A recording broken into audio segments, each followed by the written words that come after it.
Hello and welcome back to the Schooner Pod. I'm your host, Bobby Howard. With me, we got Jameson Maxwell and we got Ty Lee.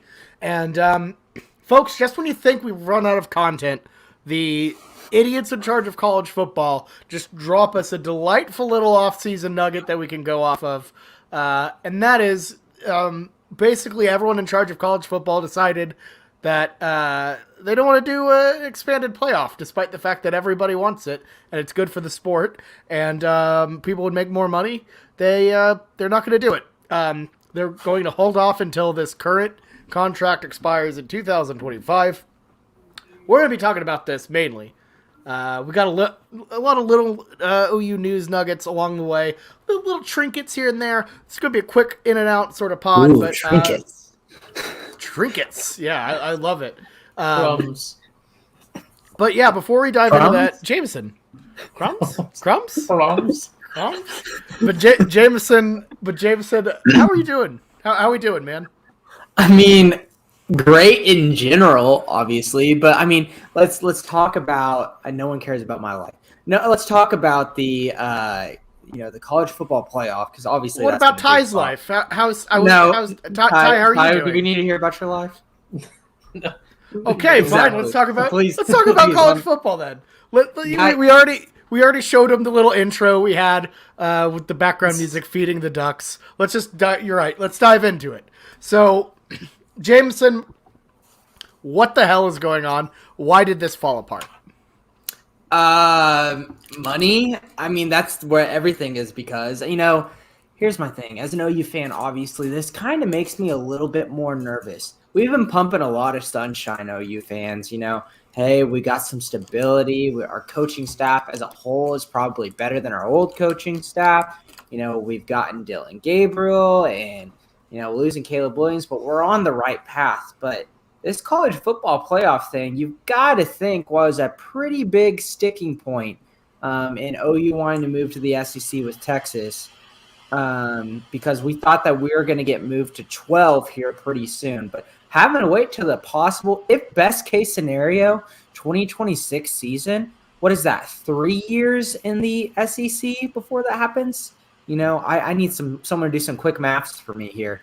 That's a little scary, and that's a reality check that I'm getting a little bit nervous about. Yeah, and that would be 3, assuming they buy out. Assuming that buyout happens. Nothing's guaranteed. Technically, this would be at the same time if we go by what everyone in the Big 12 and the SEC and OU and everyone are saying. But I don't believe them. So, honestly, I get that. I will say I think the biggest thing is it's less money, because I think a lot of these leagues would make money. It's about pettiness, and it's about preventing other people from making money. And in this sense, that's kind of the SEC, because if the SEC can stack the deck, add 4 teams in, then obviously they would get more money, and people don't like that. So instead, they're going to not take that money and let them take half of the teams in the current 4-team system. So it doesn't make any sense to me personally. But Ty, what's your take on this? Why do you think this is going down? Yeah, so you said everyone sort of, or not. I know, but just to further clarify, it was pretty much just, not even pretty much. It was just solely the SEC that tanked this deal, as far as I'm understanding, in terms of really was the pretty much the only factor why we are not moving to a 12-team playoff, which makes a lot of sense to me for the SEC, especially if OU and Texas legitimately aren't going until 2025.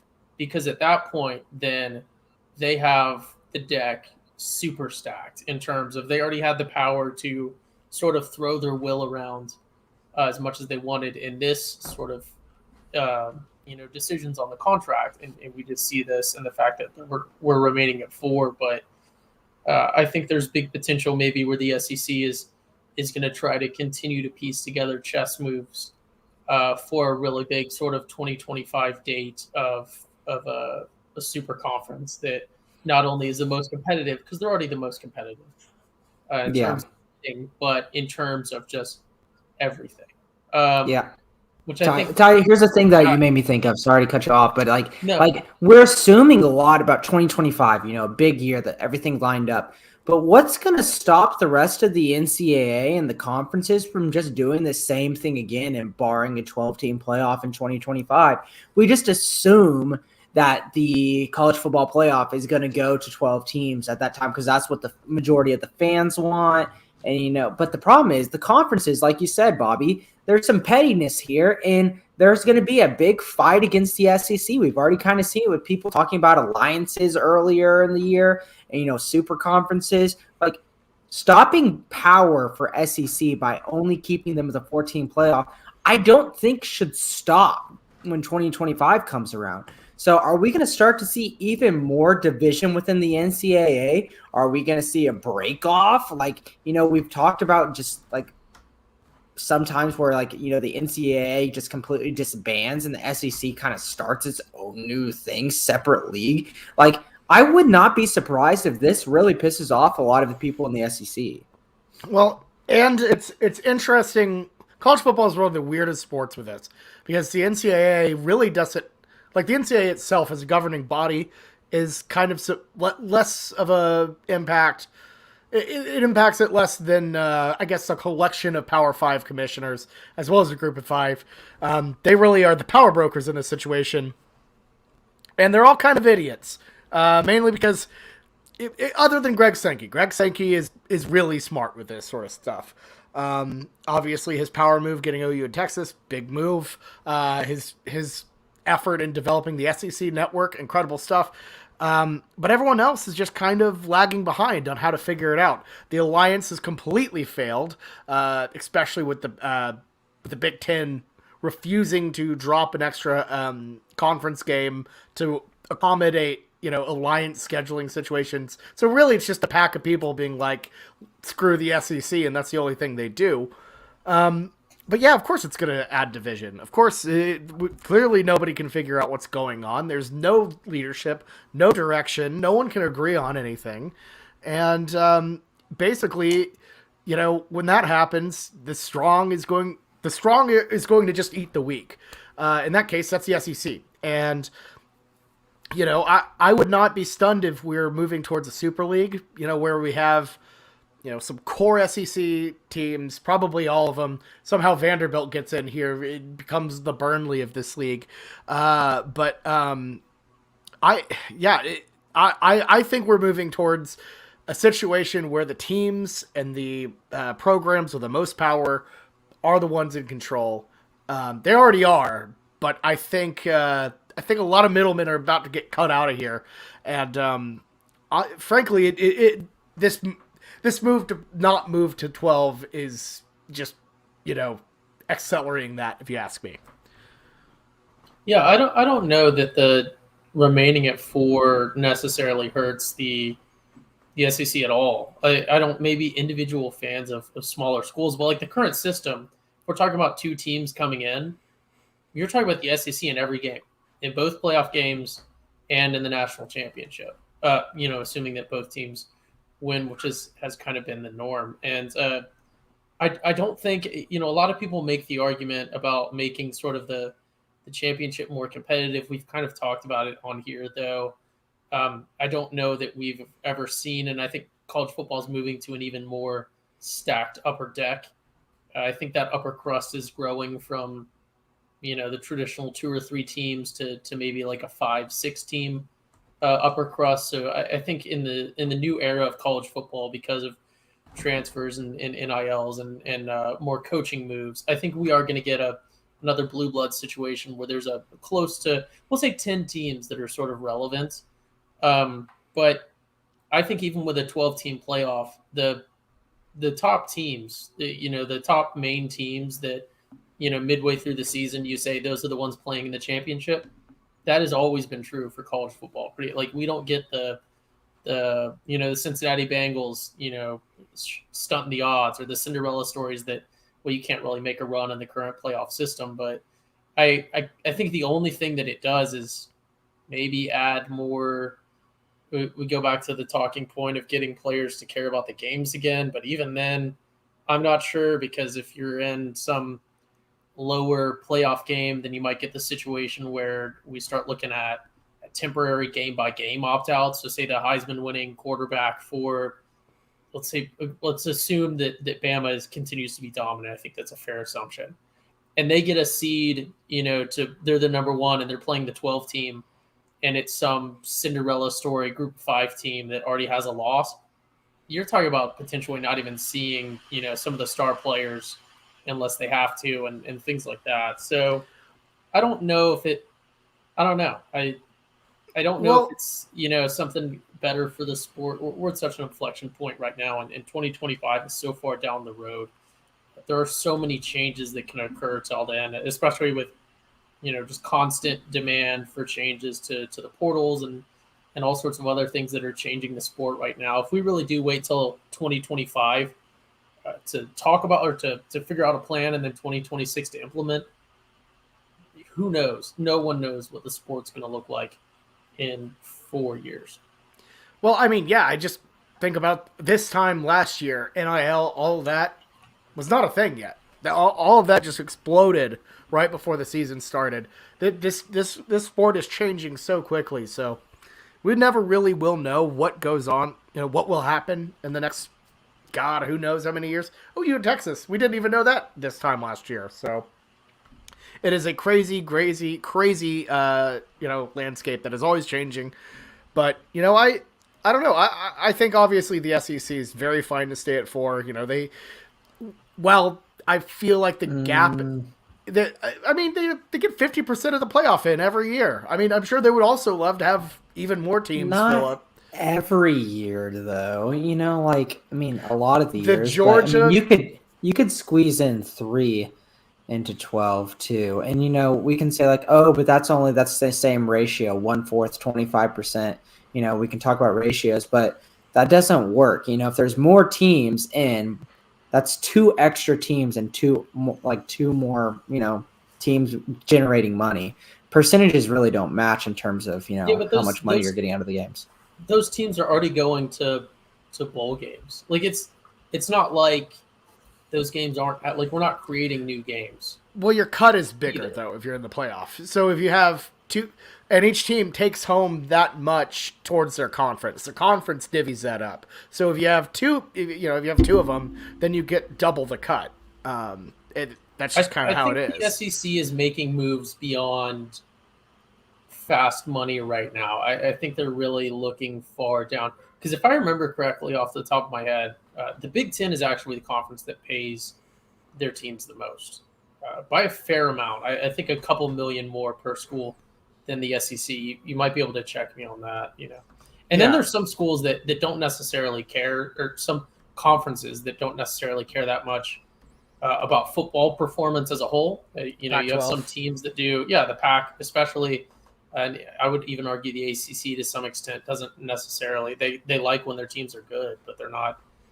It is all that the SEC has. Obviously, they have more. They got baseball and some other stuff, but that is their but that is their football. College football is their sort of thing. That's how all those people make. Wrong. It's basketball. ACC's basketball all the way. No, sorry. SEC. I'm talking about the. Oh, SEC. I was about to say. I was like, oh my god, ACC is like all swapped. basketball. Yeah, I swapped through there. Cool. So I was talking about how the SEC. This is all that they have. They're wholly focused on. They're the whole idea of like an academic athletic conference is kind of weird to me anyways.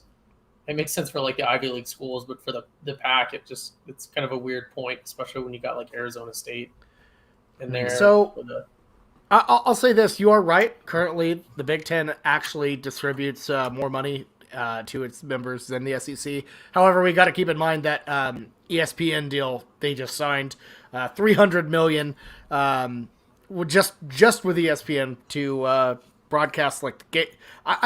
A package of games, but including the game of the week that you usually see 2:30 on CBS, and it's about to bump up the annual distribution to $68 million a year. That is insanity overall. So, yeah, the game's about to change, and one thing I've noticed a lot, and I've seen in terms of recruiting, and people have mentioned this, is like what games do these kids remember when they, grew up watching college football? And, we like to think of ourselves as young and everything, but, years have passed since we were in college. But, these kids grew up where, like, the Cam Newton national title was, like, maybe their first game that they could remember. So, in that time, it's basically been Alabama and a bunch of randos, like, potentially winning a national title.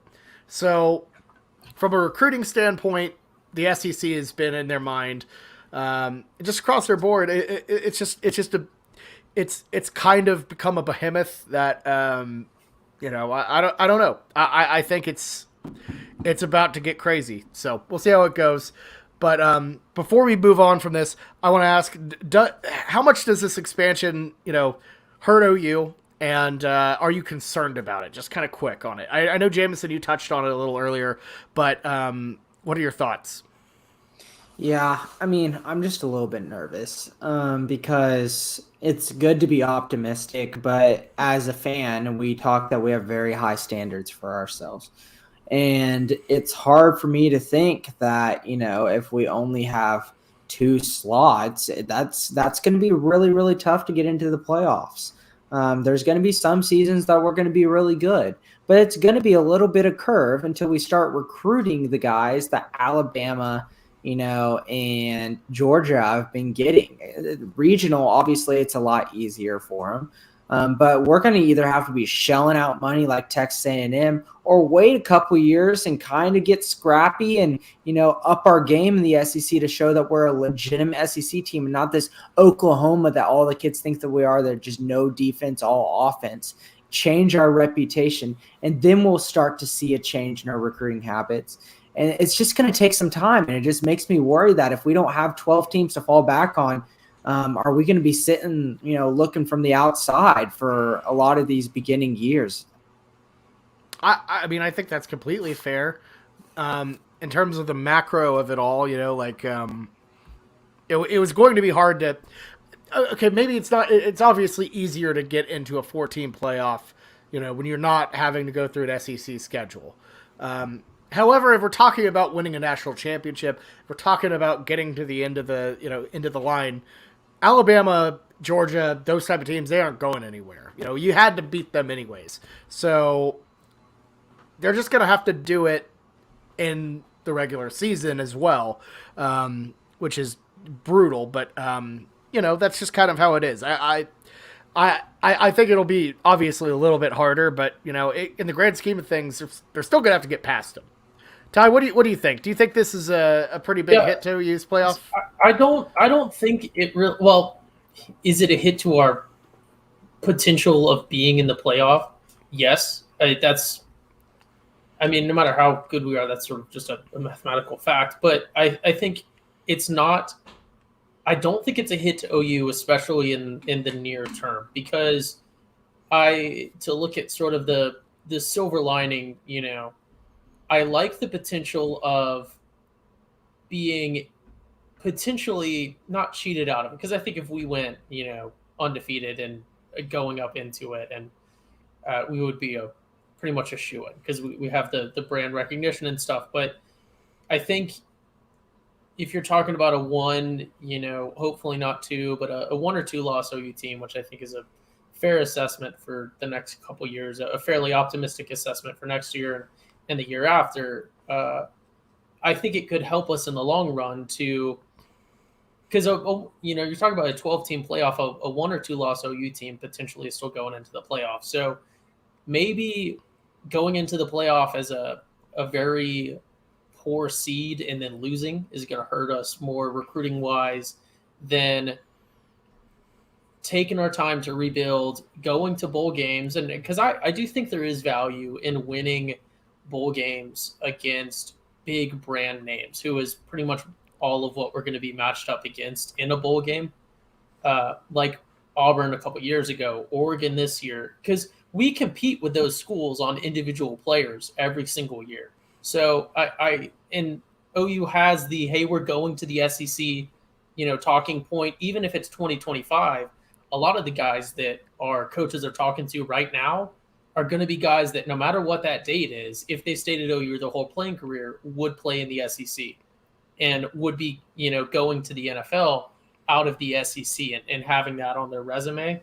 So I think there is a little time frame here where we potentially have the best of both worlds, where we can use that talking point of, hey, we're going to be the SEC too. You're going to have all those benefits of that play, of that resume, but also sitting back here in the objectively easier league of the Big 12, and then potentially with a little bit fewer postseason consequences, at least for who knows how long, before we move. And then I think, if we make the move to the SEC prior to 2025, which the SEC's insistence on not moving to a 4-team really makes me start to believe in that 2025. But even if we do move prior, I still don't think it hurts us that much, because I've long held the belief, obviously last year was kind of a fluke, but for the most part, you're going to have to play the same teams either way, like you said, Bobby. So it's whether you play them in the regular season or play them in the postseason, it doesn't necessarily matter. The one benefit of playing them in the regular season is generally, who knows, in a 12-team, but generally you're not going to have to play them in the first round. So maybe we'd at least get a layup in the first rounds and not a monster team like we've traditionally gotten. So, well, yeah, that's true. And I mean, if you think about it, it would be like Alabama's still getting in, Georgia's still getting in. So if you still have to go through them again. Even if you lose to them in the regular season, you still have to go through them in the playoffs. So maybe just try to play them one of them one time, and then get the other one another time. I don't know. 4 years, I think, isn't that bad, and I'll kind of cut myself short here. But you got to think, this is Venables' first year as a head coach. So he's already out on the recruiting trail. He's got his stuff from Clemson. But this is his year where he can really make a resume point. And then he needs this year to even have that resume point to really take to, good recruits. So there's 2 years already. And then the guy comes to the school as a freshman and then a sophomore. So 4 years is about the window of, especially with this turnover. And you got to assume that OU, the administration and the athletic group, understands, pretty firmly what the date is. But 4 years is not a bad date for an SEC transition if everything goes well, and an expanded playoff transition, because who knows how that's going to change the sport as well, because that's right at the point where we're fully going to see Brent Venables. He will pan out. I'm not even going to worry about jinxing it. That's where we're going to start to see them hit their stride. Is at that 4-year mark. So who knows? Yeah, and if, as we've noticed on the podcast, they're already kind of positioning towards getting SEC tier athletes, to making it an SEC tier program in a way. That term sees grinding, getting everything done on, the athletic, fundraising front, in terms of building facilities, in terms of pivoting it into a top tier program like in Alabama, like a Ole Miss facilities, that sort of thing. Just making it like a premier type of deal. And then, just looking at the type of athletes we're getting, our D-line, our recruiting at, hotbed in Florida that we've been kind of heating up a bit. All of that lends to me thinking that they're trying to get to that position.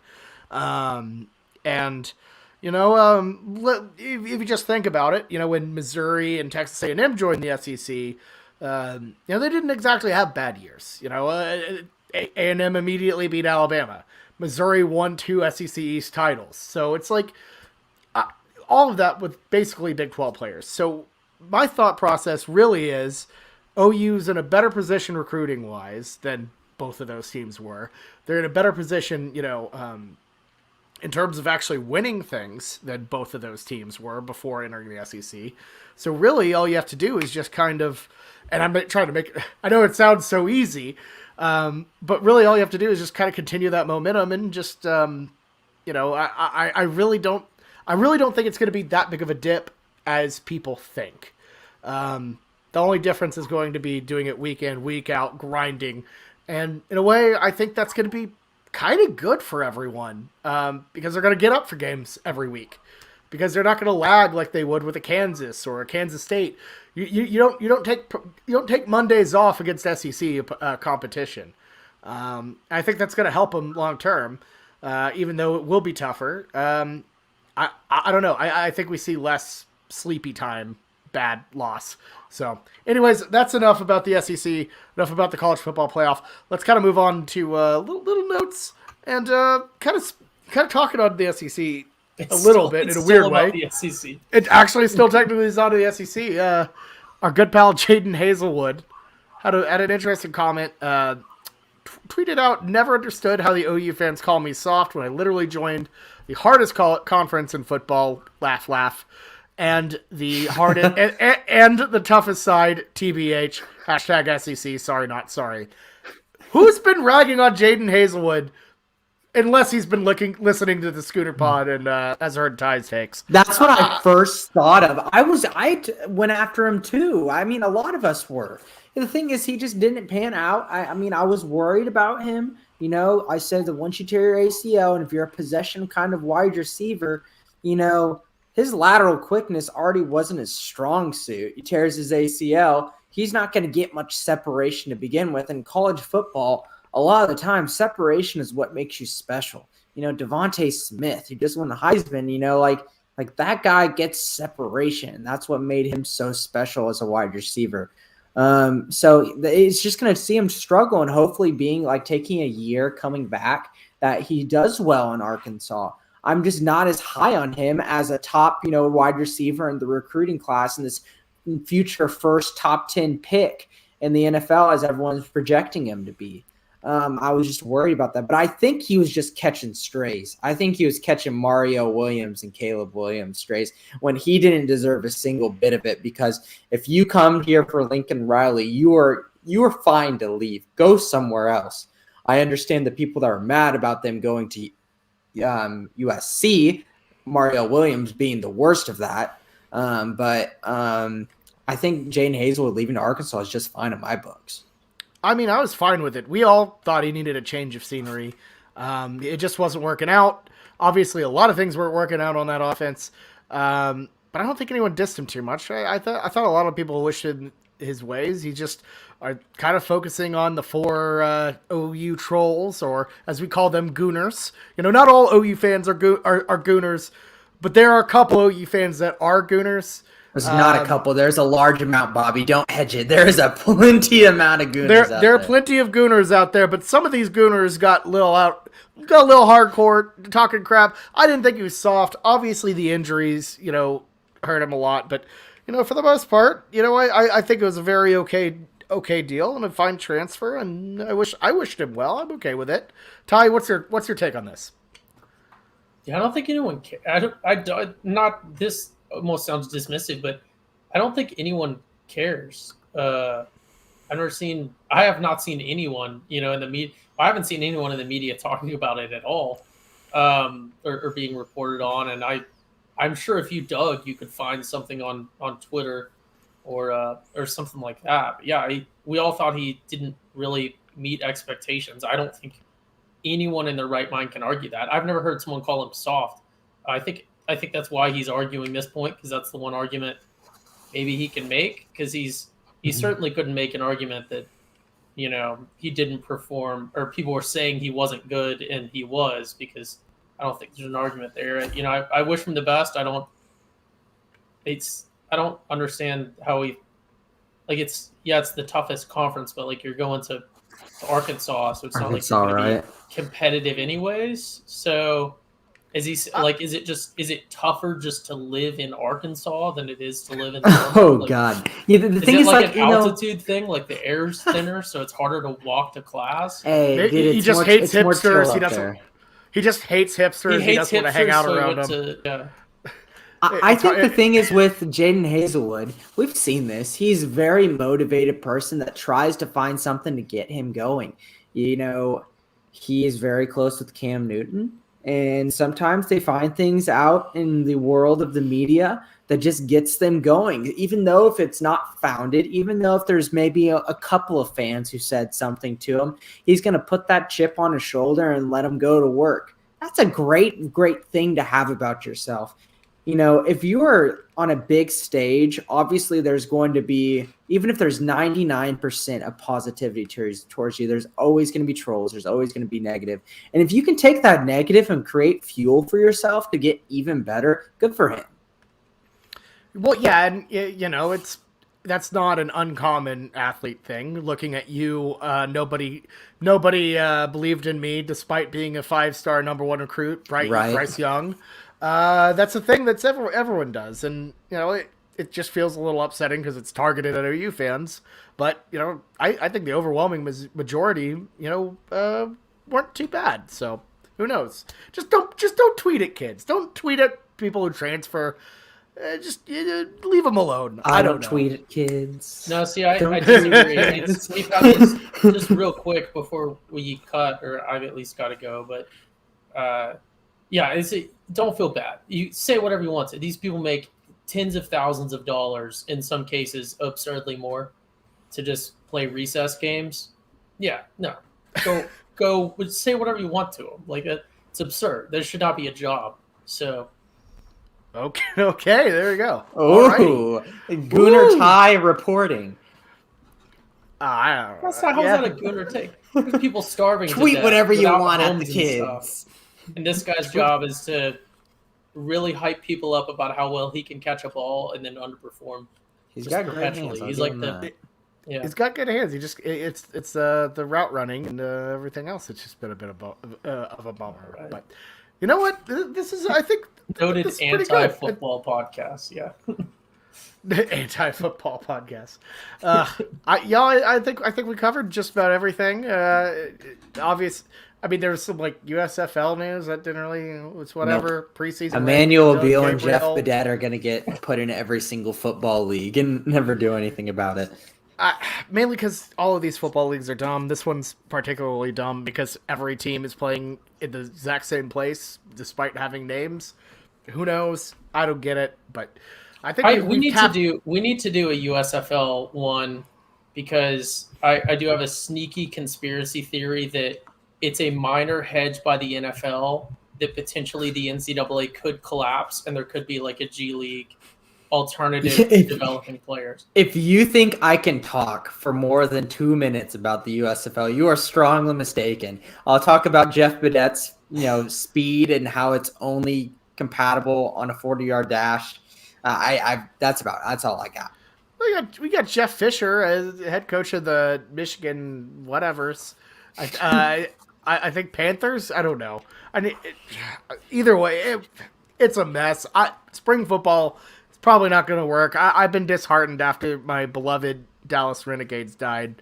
That was more of a COVID thing, though. So, they picked a team named Panthers whenever there's already a hockey and NFL team named Panthers. Like they couldn't have thought of anything else. They revived it from the old USFL. Okay, well, yeah, I didn't know that. So, still sad. Anyway, we might cover it. There's more, just so we have more things to talk about. So, anyways. All right, Jameson, Ty, I know we got to go, but thank you all for coming by and talking a little bit of, I guess, kind of football. It's more football politics than anything. But, Bobby, you've done it again. I mean, not in the standard sense. Okay. All right, let's get out of here.